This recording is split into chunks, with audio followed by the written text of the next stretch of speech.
কি আছে কেদারনাথে যার জন্য দূর দূরান্ত থেকে ছুটে আসেন ভক্তরা? কেদারনাথ মন্দিরের উচ্চতা 85 ফুট, চওড়া 187 ফুট, 6 ফুট উঁচু ভিতের উপর মন্দিরটি তৈরি করা হয়েছে।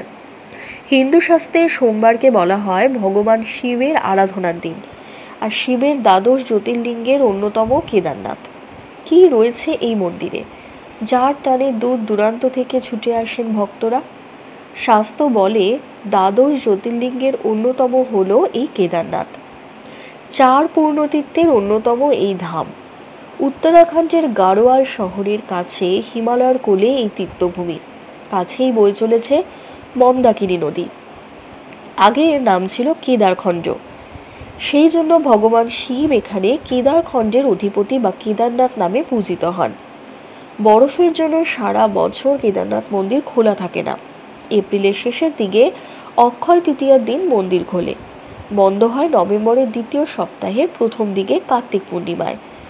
মন্দির বন্ধের পর কেদারনাথ মন্দিরে কিছু মূর্তি ডোলায় চাপিয়ে 6 মাসের জন্য রুদ্রপ্রয়াগের উখি মঠে নিয়ে গিয়ে পুজো করা হয়। স্থানীয় বাসিন্দারা যাকে বলেন ডলি যাত্রা। প্রাকৃতিক দুর্যোগে বহুবার ক্ষতিগ্রস্ত হয়েছে কেদারনাথ মন্দির। ধসে ক্ষতি হয়েছে বিস্তীর্ণ অঞ্চলে, অথচ অলৌকিকভাবে এখানকার নন্দী মূর্তির গায়ে কিন্তু এক ফোঁটাও আঁচড় লাগেনি। মহাভারতে কথিত আছে পাণ্ডবরা খবর পেয়েছিলেন যে মহাদেব এখানে ষাঁড়ের ছদ্মবেশে লুকিয়ে আছে। ব্যাসদেবের নির্দেশে কুরুক্ষেত্রের যুদ্ধের পাপ ধুয়ে ফেলতে পাণ্ডবরা এখানে এসে তপস্যার দ্বারা মহাদেবকে তুষ্টও করেছিলেন। কেদারনাথ সেজন্য ষাঁড়ের পিঠের কুচকেই জ্যোতির্লিঙ্গ হিসাবে পূজা করা হয়, যা দেখতে ত্রিভুজাকৃতি। আদি শঙ্করাচার্য এখানে মন্দির সংস্কারের কাজ করিয়েছিলেন বলেও জানা যায়। এখানকার প্রধান পুরোহিতকে বলা হয় রাওয়াল। তিনি বৈষ্ণব সম্প্রদায়ের। কথিত আছে ভগবান বিষ্ণুর অবতার নরনারায়ণ তাদের তপস্যায় ভগবান শিবকে সন্তুষ্ট করেছিলেন। তাদের প্রার্থনা অনুযায়ী ভক্তদের আশীর্বাদ দিতে ভগবান শিব এখানে জ্যোতির্লিঙ্গ হিসাবে বসবাস শুরু করেন। রাওয়াল মন্দিরের ভিতরে কোনো আচার অনুষ্ঠান তিনি করেন না। তার যাবতীয় কাজ করেন সহকারীরা তার নির্দেশ অনুযায়ী। বিনায়ক চতুর্থী এবং দিওয়ালিতে এখানে খুব জাঁকজমক করে উৎসব হয়। শ্রাবণ মাসে রাখি পূর্ণিমার ঠিক আগে হয় অন্নকূটের মেলা। ভক্তদের বিশ্বাস এখানে এলে মনের ইচ্ছা পূরণ হয়। সমুদ্রপৃষ্ঠ থেকে প্রায় 3583 মিটার উঁচুতে অবস্থিত এই মন্দিরটি। কেদারনাথ মন্দিরের উচ্চতা 85 ফুট, চওড়া 187 ফুট, 6 ফুট উঁচু ভিতের উপর মন্দিরটি তৈরি। কেদারনাথ মন্দিরের কাছেই আছে অগস্ত্য মুনিস্থল, যেখানে শিব মন্দির অগস্ত্যতর মহাদেব নামে পরিচিত। আছে ভগবান ভৈরবের মন্দির, যার নাম ভৈরবনাথ বা ভৈরবনাথ নামে পরিচিত।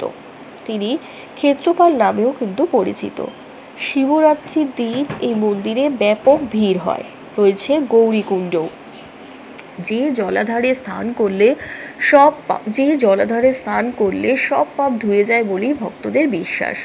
প্রতি বছর পাপ মোচনের জন্য হাজার হাজার মানুষ এই গৌরীকুণ্ডে এসে স্নান করেন। কাছেই রয়েছে গুপ্তকাশী।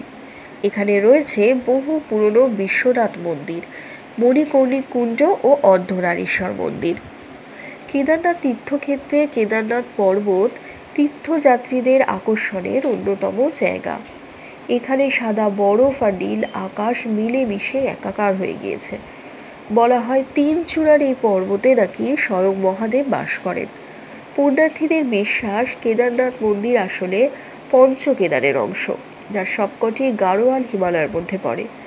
ভগবান শিব যখন ষাঁড়রূপ থেকে নিজের রূপ ধারণ করেন তখন তার হাতে দেখা গিয়েছিল তুঙ্গনাথ। রুদ্রনাথে দেখা গিয়েছিল ভগবান শিবের মুখ। মধ্য মহেশ্বর দেখা গিয়েছিল ভগবান শিবের পেটে, আর কলেশ্বরে দেখা গিয়েছিল শিবের জটা। ধন্যবাদ।